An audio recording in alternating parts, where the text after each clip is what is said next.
Oke. Assalamualaikum warahmatullahi wabarakatuh. Perkenalkan, kami dari kelompok 1.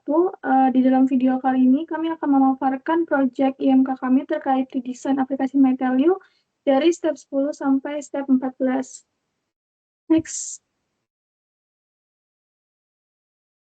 Di sini ada nama-nama dari kelompok kami dengan saya sendiri, Zahra Zarfi Maulidani.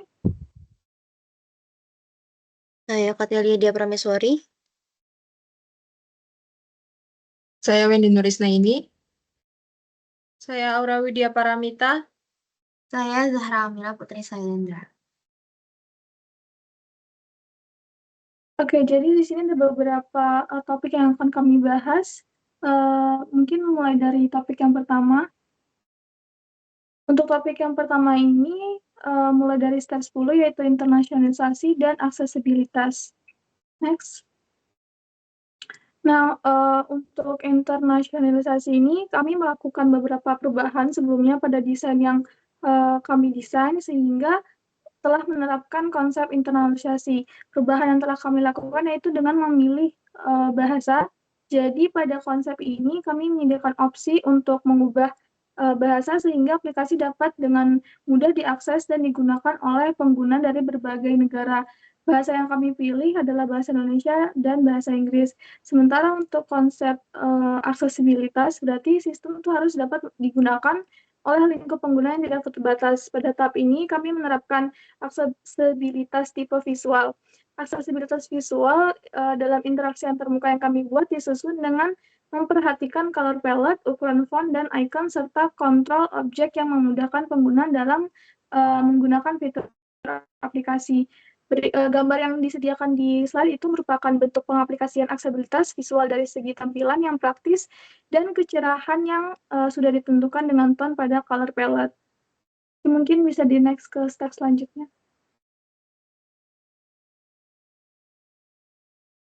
Baik, di sini saya akan menjelaskan mengenai grafik, icon, image, dan warna yang digunakan di redesign aplikasi MyTelU. Nah, yang pertama pada grafiknya. Di sini kami menerapkan empat konsep atau aspek, yaitu di navigational, yaitu grafik yang membantu untuk peralihan antar halaman dari satu fitur ke fitur lainnya. Kemudian yang kedua ada representational, bisa dilihat pada simbol progress loading yang mempresentasikan proses. Nah, kemudian yang ketiga explanative, yaitu grafik yang membantu pengguna untuk membaca teks yang berbentuk rincian, dan yang keempat ada dekoratif, yaitu grafik yang menyesuaikan dengan tampilan atau UI aplikasi untuk membantu pengguna fokus pada konten utama aplikasi. Bisa dilanjut. Nah, kemudian di sini terdapat icon dan justifikasi icon yang kami terapkan. Nah, di sini ada aspek clear, familiar, konsisten, dan legible. Clear di sini berarti dia iconnya terdapat keterangan yang jelas seperti nilai mahasiswa dan presensi mahasiswa. Nah, kemudian kalau familiar itu icon yang sudah digunakan secara general ya di aplikasi, kayak misalnya tombol home, tombol plus untuk unggahan, menambah postingan, dan lain-lain. Kemudian konsisten di sini bisa dibilang itu style setiap icon itu sama. Nah, kemudian untuk legible, dia itu bisa dibilang icon yang menggambarkan si fiturnya, mewakili si fitur, dan bisa dibilang mudah dipahami oleh pengguna. Bisa dilanjut. Nah, kemudian yang terakhir untuk image dan warna. Image yang kami gunakan di sini sudah kami sesuaikan untuk bisa menyampaikan pesan-pesan yang dimaksud agar informasi-informasi pada MyTelU bisa tersampaikan dengan baik kepada pengguna. Kemudian warna yang kami gunakan adalah dominan merah dengan kode D32B28 yang mencerminkan identitas Telkom University. Nah, mungkin untuk scan presensi itu menggunakan warna hijau untuk menandakan status kelas berlangsung. Karena hijau itu memberikan kesan sedang berkembang dan pemulihan. Nah, kemudian untuk kehadiran kami menggunakan kode warna biru 2693EB dan warna merah dengan kode D32B28 itu untuk status presensi hadir dan alfa.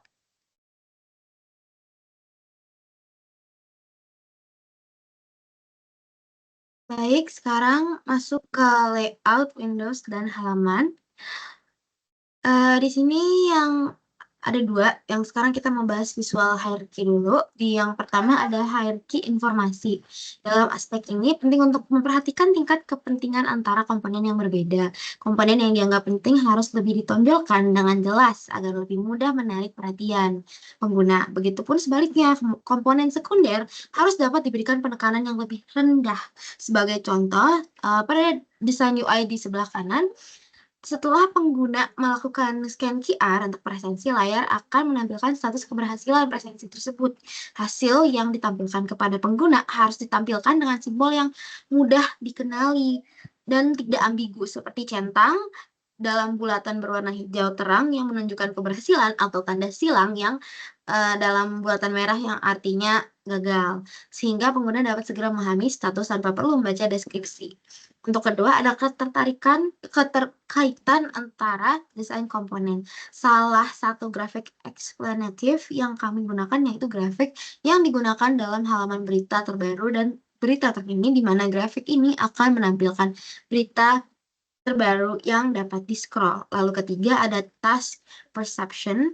Desain tata letak aplikasi harus jelas. Selain itu, aplikasi harus mudah untuk dimengerti agar pengguna dapat memahami tugas utama yang dapat mereka lakukan dengan menjadikan layout mudah dipahami dan konsisten. Merupakan aspek penting untuk memudahkan pengguna menggunakan aplikasi. Next. Nah, sekarang untuk pembahasan kedua ada Gestalt Principle. Di sini ada yang pertama proximity. Pada aspek ini kami terapkan dalam desain aplikasi dengan mengelompokkan elemen-elemen yang memiliki hubungan yang serupa. Misalnya pada lini masa di sebelah kanan terdapat tombol suka, komen, dan kirim yang dikelompokkan bersamaan di dekat konten yang sesuai. Lalu kedua ada similarity. Pada aspek ini kami memberikan konsistensi dalam bentuk, ukuran, dan warna yang seragam antara elemen yang telah dibuat. Lalu ketiga ada continuity. Pada aspek ini layout akan mengakomodir visual continuity. Contohnya pada jadwal di sebelah kanan di jadwal kuliah kami merancang agar menunjukkan urutan logis dari jadwal kuliah dalam seminggu. Pengguna dapat dengan mudah menggeser dari satu hari ke hari berikutnya tanpa kehilangan kontinuitas. Lalu keempat, ada yang namanya closure. Beberapa icon pada aplikasi MyTellU menerapkan prinsip closure, yaitu menggunakan ruang kosong pada latar belakang white space atau ruang negatif pada halaman aplikasi. Ruang ini dapat digunakan sebagai pembentuk kerangka pada icon. Boleh selanjutnya. Oke, selanjutnya itu ada desain interface.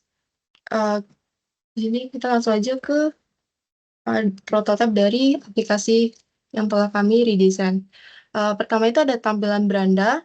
Di tampilan beranda itu ada beberapa fitur. Yang pertama itu adalah nilai mahasiswa. Ketika nilai mahasiswa diklik, dia akan menampilkan nilai setiap per semesternya.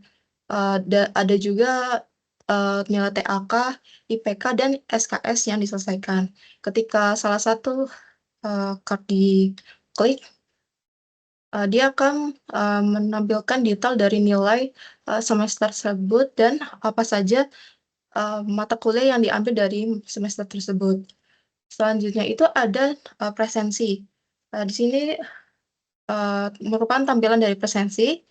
Kemudian ketika klik lihat jadwal dan riwayat, terdiri dari jadwal pada hari itu yang sedang berlangsung atau yang akan datang, lalu detail dari kehadiran setiap pertemuannya. Kemudian ada juga berita baru. Di sini merupakan detail dari berita-berita yang disediakan. Kemudian ada profil. Di profil itu ada kode QR pengguna, lalu ada ubah peran pengguna, kemudian ada pemindai biometrik, kemudian itu ada profil karir,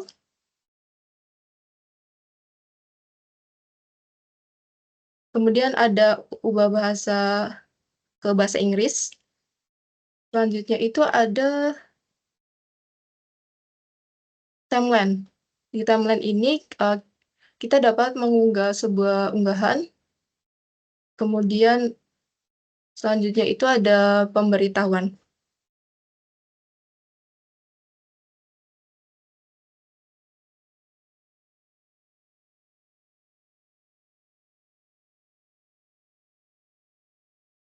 Baik, selanjutnya untuk hasil testing. Next.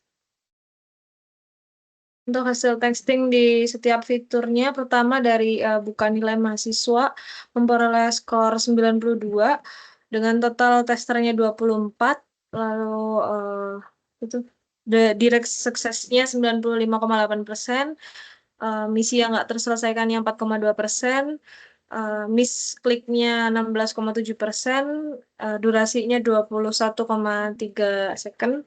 Next. Pada fitur melakukan presensi, 100% memperoleh skornya dan dari total testernya 24. Next.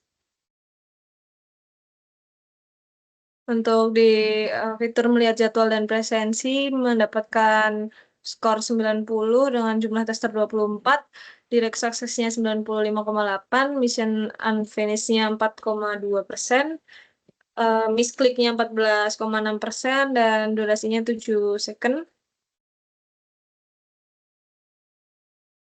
Pada fitur melihat berita baru memperoleh skor 78, suksesnya 95,8%, mission unfinished-nya 4,2, total testernya 24, miskliknya 38,5, dan durasinya 7,2.